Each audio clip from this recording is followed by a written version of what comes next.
was-samaa'i wa ma banaha wal ardi wa ma dhahaha.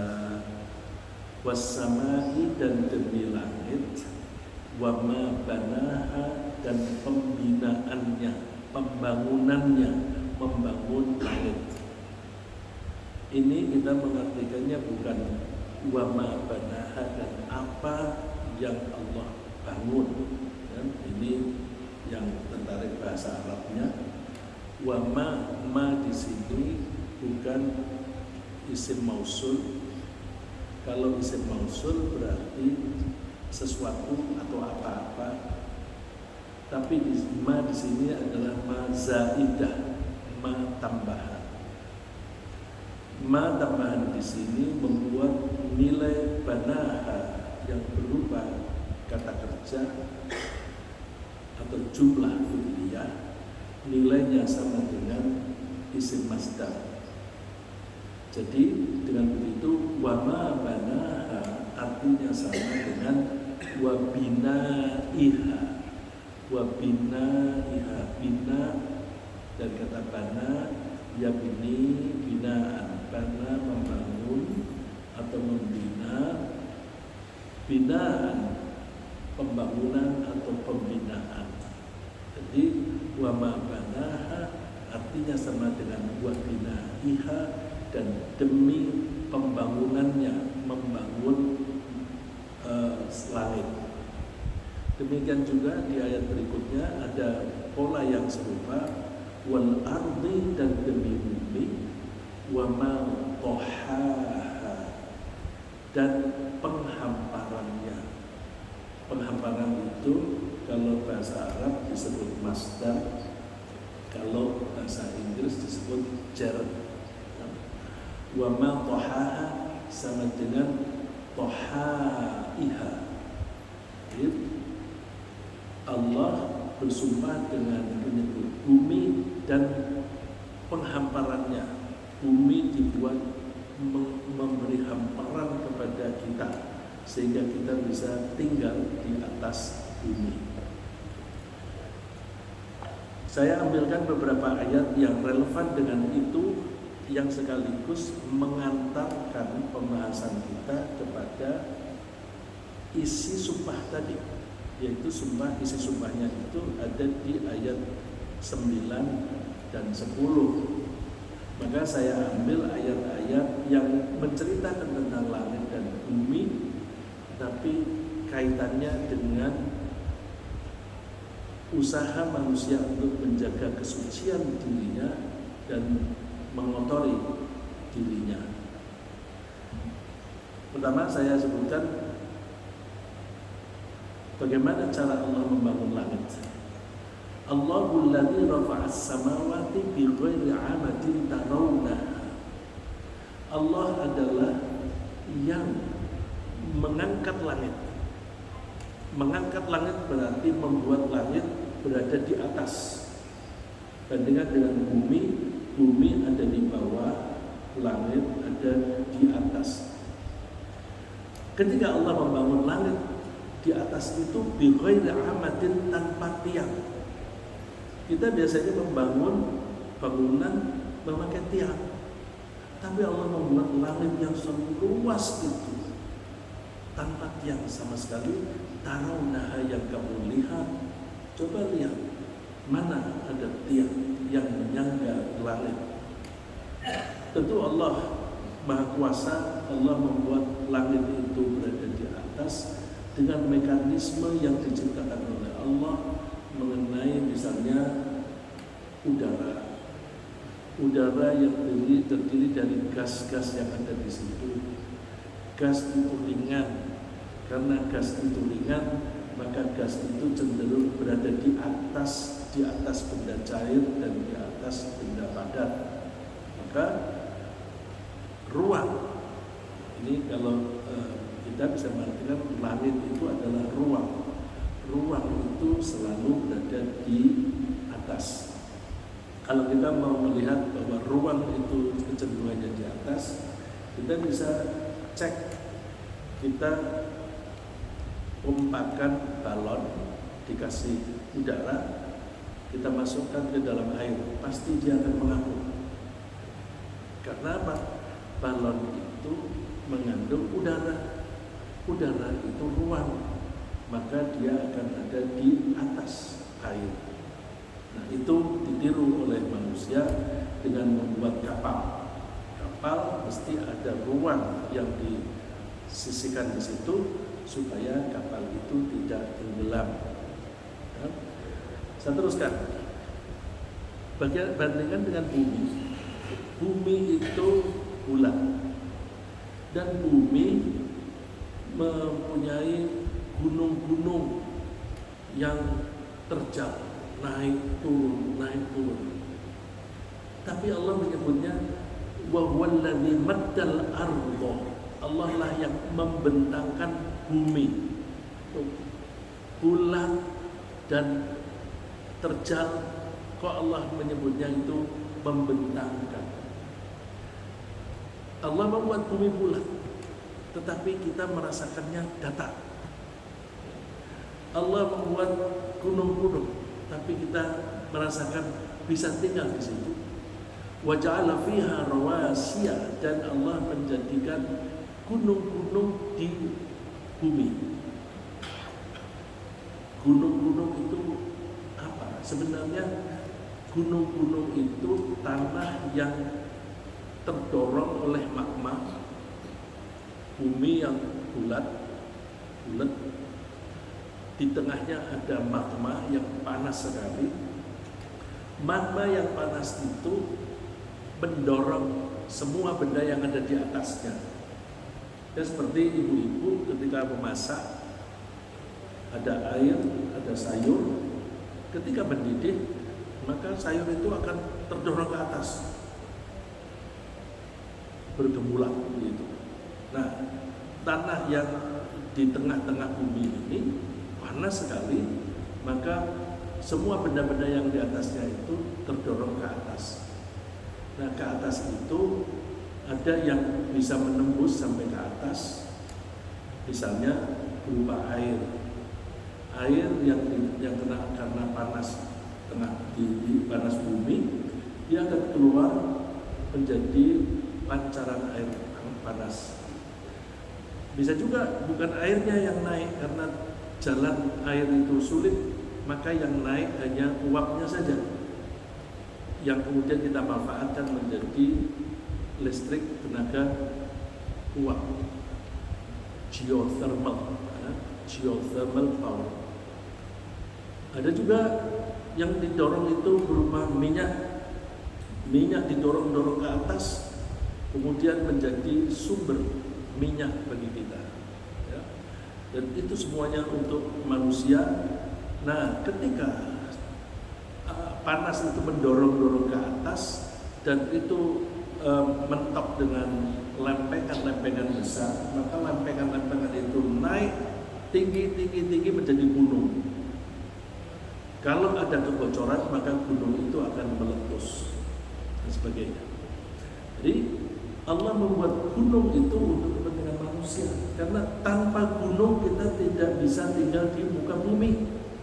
Karena gunung yang tinggi itu membuat sebagian dari bumi ini terdiri dari daratan dan sebagian berupa lautan. Jadi betapa indahnya ciptaan Allah untuk kepentingan manusia.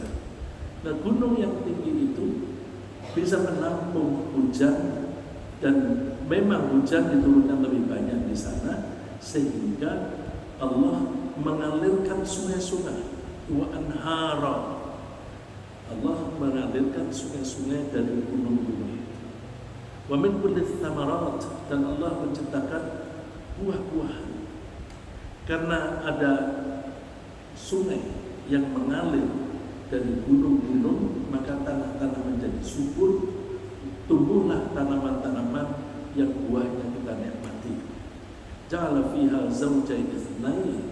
Semua pepohonan itu terdiri dari pasangan-pasangan. Jadi pasangan itu tidak hanya manusia dan binatang saja, tapi pepohonan itu juga berpasang-pasangan. Kemudian setelah Allah menciptakan bumi dan langit, Allah memerintahkan kepada bumi dan langit untuk tunduk kepada Allah. Allah berfirman, "Tsumma istawa ila as-sama'i wa hiya dukhanun faqala laha wa lil ardi itiya taw'an aw karha." Saya terangkan membacanya dulu. Kalau kita membaca walil ardi, iya, kita wasolkan, kita baca berlanjut, maka hamzah dibaca hamzah mati, dibaca walil ardi tia. Tapi kalau misalnya kita berhenti karena kepentingan bernafas, walil ardi tia taw'a, kemudian kita mengulanginya bukan itia, tapi membacanya itia taw'an au karha. Bacanya itia, hamzahnya yang mati berubah menjadi ya. Pedomannya begini, kalau ada dua hamzah ketemu, yang depan itu hidup, yang kedua itu mati, maka hamzah yang kedua diubah menjadi huruf mat. Menjadi huruf mat. Huruf mat itu tanda panjang. Huruf matnya apa? Tergantung. Kalau hamzah yang di depan itu dibaca fathah, dibaca a, maka hamzah yang mati diubah menjadi alif. A'manu menjadi amanu. Imanan menjadi imanan. Uktul kitab menjadi utul kitab. Jadi kalau ada dua hamzah berturutan, datang berturutan, yang pertama hidup, yang kedua mati, maka hamzah yang kedua harus diganti dengan huruf mat atau tanda panjang. Dia dibaca wawu mati, bila di depannya dhammah, uktul kitab menjadi utul kitab. Kalau di depannya itu fathah, a'manu, maka dia menjadi alif, dibacanya amanu. Kalau di depannya kasrah seperti ini, iya, maka membacanya iya. Faqala laha walil ardi ya taw'an aw karha qalata ataina ta'i'in. Tsumma stawa ila sama, kemudian Allah menuju ke langit. Jangan dibayangkan bahwa Allah bekerja mengerjakan bumi terus terbang ke langit. Bukan. Istawa di sini menuju, setelah mengerjakan satu mengerjakan yang lain. Dan sebenarnya bukan lalu terus apakah bumi dan langit itu diciptakan berturutan atau bersamaan. Di dalam Al-Quran sebagian besar Allah menyebutnya penciptaan bumi, kemudian Allah menyebut penciptaan langit, memberi kesan seolah-olah Allah membuat bumi dulu baru kemudian membuat langit. Tetapi di dalam Al-Quran ada juga ayat yang menyebutkan Allah menciptakan bumi langit kemudian menciptakan bumi. Loh, kok begitu? Seperti tidak konsisten. Itu yang disebut at-tartib fil kalam, urut-urutan dalam percakapan. Karena kita tidak bisa menceritakan dua kejadian sekaligus, karena kita kalau menggunakan bahasa itu linear itu dari kata line, garis, maka garis itu terdiri dari titik-titik. Maka kalau kita menggunakan bahasa, maka kita mesti membutuhkan waktu. Kita tidak bisa menceritakan dua kejadian dalam waktu yang sama persis. karena bahasa itu tidak bisa disebutkan tanpa urut-urutan. Maka thumma yang disebutkan di sini itu namanya at-tartib fil kalam. Dalam ceritanya saja, tapi sebenarnya Allah menciptakan bumi dan langit itu bareng. Karena kalau ada materi itu mesti butuh ruang. Ruangnya itu langit. Jadi tidak mungkin ada materi benda tanpa ruang, karena benda itu membutuhkan ruang. Karena itu logikanya bumi dan langit diciptakan bersama-sama. Wa yadukhan, pada saat itu langit itu berupa, di sini diartikan asap. Tapi ada yang mengartikan fog. Fog itu apa itu? Kabut. Dukhan itu umumnya asap. Kalau asap itu dari api, kalau kabut itu dari air. Nah, yang mengartikan asap yang mengartikan kabut, alasannya adalah bahwa kabut yang berada di langit itu nanti akan bergabung hidrogen dan oksigennya menjadi air, lalu terus jadilah air yang ada di laut. Wallahu a'lam. Pokoknya Allah menyebutnya dukhan.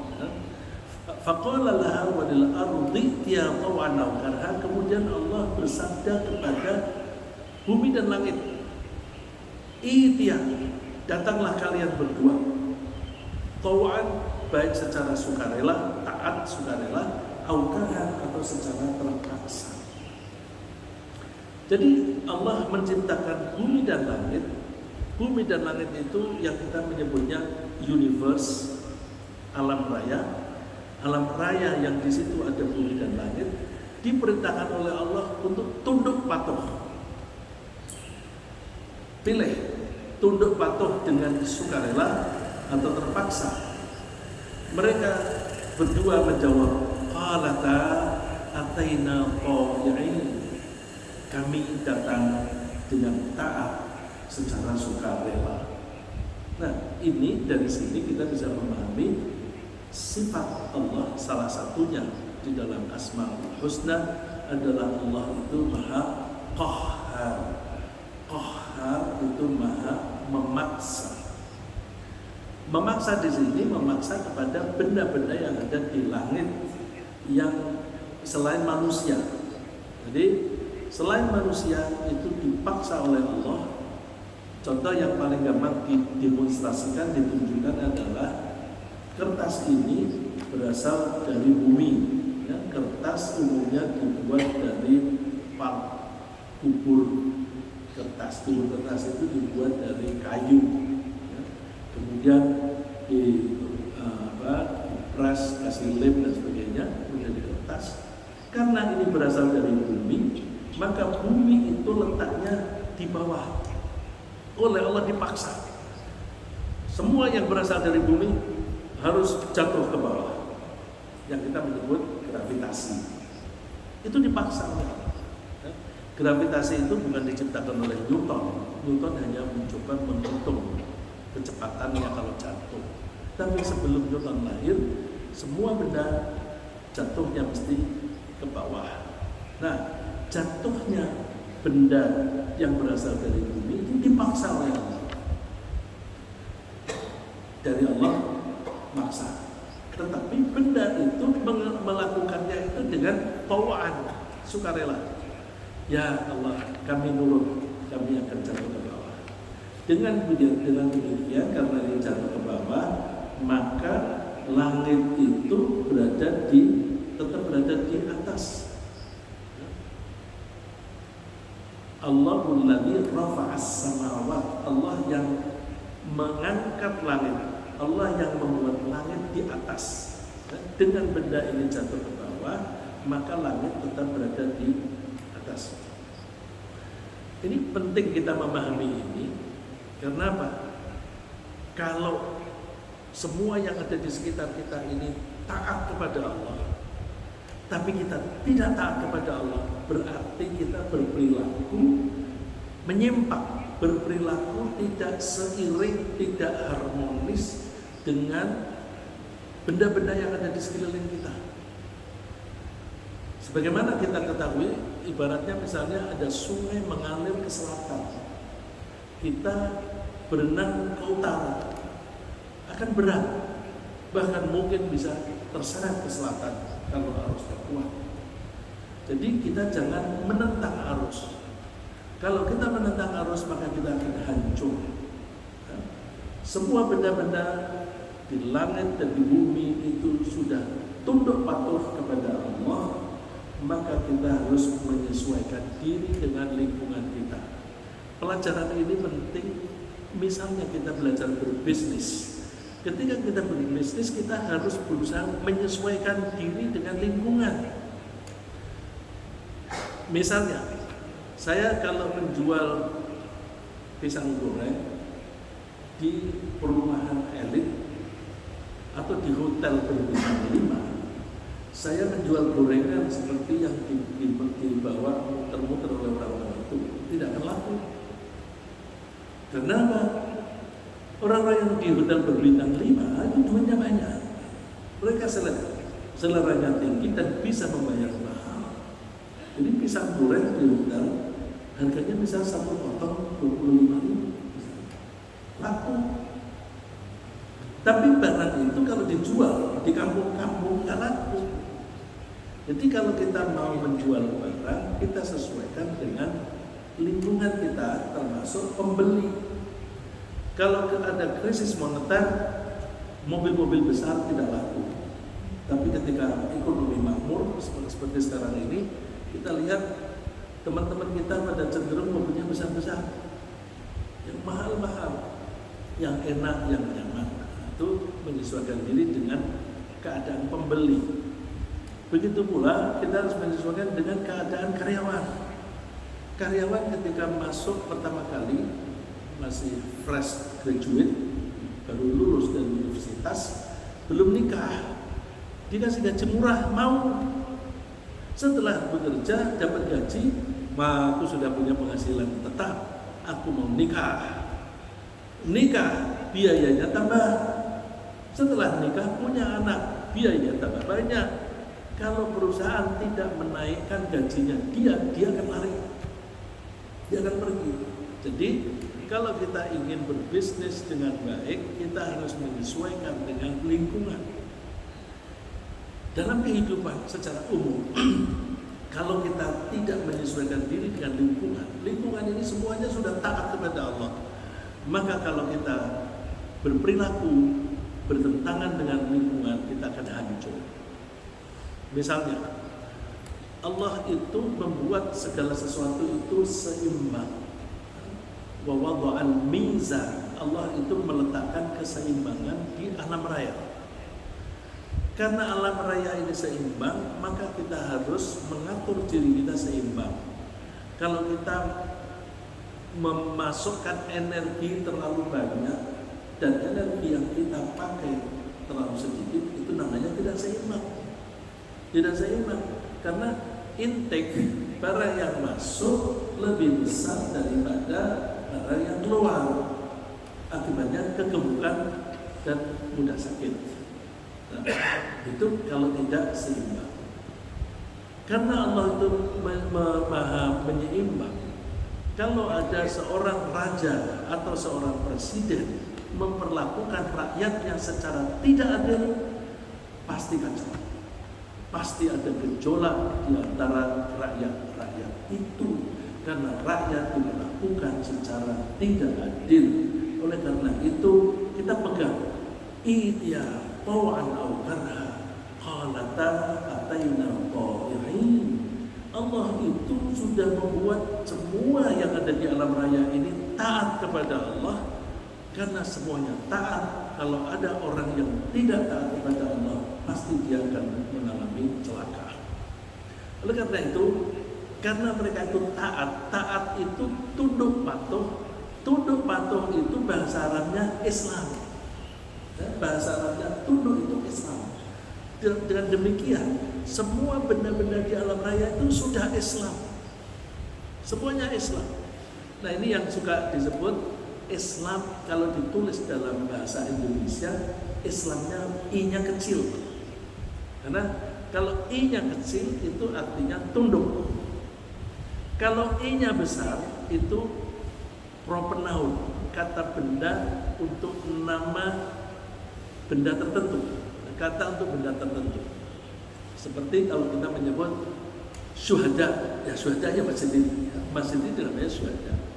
Itu nulisnya pasti S-nya besar. Ya.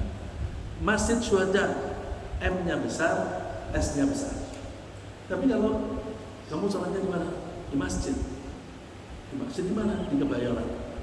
Masjid di situ M-nya kecil. Jadi kalau kita menyebut agamamu apa? Islam. Islam itu artinya ketundukan. Kalau artinya ketundukan maka I-nya kecil. Tapi kemudian orang-orang membuat Islam itu seolah-olah identitas untuk kelompok tertentu, sehingga ada orang yang beragama Islam, ada yang beragama Kristen, yang ketika ditulis Islam I-nya besar, Kristen K-nya besar dan sebagainya. Nah, kita perhatikan ayat ini. Afa ghayra dinillahi yabghuna wa lahu aslama ma fis samawati wal ardh. Apakah mereka mencari agama selain Allah, selain Islam? Apa ghayra dinillahi yabghun? Apakah mereka mencari agama selain agamanya Allah? Agama selain Allah, agama din itu aturan. Kalau orang beragama berarti orang itu mengikuti aturan. Coba orang yang tidak beragama itu kecenderungannya tidak mengikuti aturan. Bukan orang menyesuaikan diri dengan aturan, tapi aturannya yang diubah menyesuaikan keinginannya sendiri. Ya? Contohnya misalnya ada seorang rektor dikasih jabatan kalau salah komisaris atau apa waktu itu, yang seharusnya tidak boleh dirangkap oleh seorang rektor. Wah, ini bertentangan dengan peraturan itu. Bukan rektornya itu jabatannya dicabut salah satu, tapi peraturannya diubah. Dan itu karena orang-orang diem, diteruskan. Kalau anak yang berumur kurang dari 40 tidak boleh menjadi calon presiden atau calon wakil presiden. Terus keinginannya ini jadi, peraturannya aja yang diubah. Ya. Kalau rektor tadi peraturannya pakai peraturan pemerintah, cukup tanda tangani presiden, beres. Tapi kalau ini karena undang-undang maka harus melalui apa tuh? MK, Mahkamah Konstitusi. Nah, itu berarti apa? Kita, mohon maaf saya bilang kita karena itu bangsa Indonesia, ya. Kita bangsa Indonesia. Kita orang Indonesia mempunyai kecenderungan untuk tidak taat kepada peraturan. Peraturan itu dinun. Apa ghayra dinillahi yabghun? Apakah mereka itu mencari selain agama Allah? Walahu aslama ma fis samawati wal ardh. Padahal semua yang ada di langit dan di bumi itu sudah Islam. Sudah Islam. Coba kata-katanya eksplisit, aslama. Sudah Islam. Itu benda-bendanya semuanya sudah Islam, kok kamu tidak mau Islam? Benda-benda semuanya sudah tunduk patuh kepada Allah, kok kamu tidak tunduk? Maka kita akan hancur. Ya? Wa ilaihi yurja'un, dan nanti kita semuanya akan dikembalikan, dipanggil kembali oleh Allah untuk mempertanggungjawabkan perilaku kita. Oleh karena itu agama yang benar adalah Islam. Inna dina indallahil Islam. Sesungguhnya agama itu tadi saya sebut peraturan itu dipakai di dalam kehidupan, maka peraturan itu menjadi cara menghadapi, cara berperilaku dalam hidup atau way of life. Jadi ad-din itu berarti way of life. Way of life menurut Allah itu yang Islam, tunduk patuh kepada Allah. Jadi seharusnya terjemahan di sini I-nya itu I kecil, tapi kita cenderungnya pakai I besar. Nah, agama Islam itu Itu tidak hanya agamanya Nabi Muhammad. Maka kalau didefinisikan agama Islam itu apa? Agama Islam adalah agama yang dibawa oleh Nabi Muhammad SAW. Oh, itu memperkecil arti Islam. Memperkecil arti Islam. Karena Islam itu bukan hanya agamanya Nabi Muhammad saja. Nabi Ibrahim pun agama juga Islam. Ya, coba kita perhatikan. Millata abikum Ibrahim. Ikutilah agama orang tuamu Ibrahim. Huwa sammakumul muslimina min qablu wa fi hadha. Dia Allah memberi nama kepada kalian asal muslimin. Muslimin artinya orang-orang yang tunduk, orang-orang yang Islam, baik generasi yang dulu maupun generasi sekarang. Jadi Nabi Ibrahim agamanya Islam. Semua nabi itu agamanya Islam. Liyakuna ar-rasulu 'alaikum liyakuna ar-rasulu syahidan 'alaikum wa takunu syuhada'a 'alan nas, supaya Nabi Muhammad itu menjadi saksi dan kalian pun menjadi saksi bagi manusia. Kita diharapkan kita itu semuanya tunduk, maka kita bisa memberikan kesaksian bahwa apakah penduduk dunia ini tunduk kepada Allah atau tidak. Ya? Oleh karena itu agama yang paling baik adalah Islam. Wa man ahsanu dinan mimman aslama wajhahu lillahi wa huwa muhsinun wattaba'a millata Ibrahim hanifa. Sekaligus ayat ini membantah bahwa semua agama sama. Tidak, ya? Tidak semua agama sama, karena ada agama yang baik, ada yang lebih baik, itu ada agama yang sesuai dengan ketaatan kepada Allah dan ada yang tidak sesuai dengan ketaatan kepada Allah. Maka agama yang paling baik adalah agama ketundukan. Wa man ahsanu dinan mimman aslam wajah. Siapa yang lebih bagus agamanya dibanding orang yang tunduk, ya, yang Islam, yang menundukkan wajahnya, menundukkan dirinya kepada Allah. Wa huwa muhsin, dan dia berperilaku baik. Wattaba'a millata Ibrahim hanifa, dan dia mengikuti agama Nabi Ibrahim yang lurus. Dan karena itu maka orang yang mengikuti agama selain ketundukan kepada Allah tidak akan diterima. Wa may yabtaghi ghayra al-islam dinan, siapa yang mencari agama selain Islam, fala yuqbala minhu, maka dia tidak akan diterima, agamanya tidak akan diterima oleh Allah. Karena tidak diterima, wa huwa fil akhirati minal khasirin, maka di akhirat orang itu akan menjadi orang yang merugi.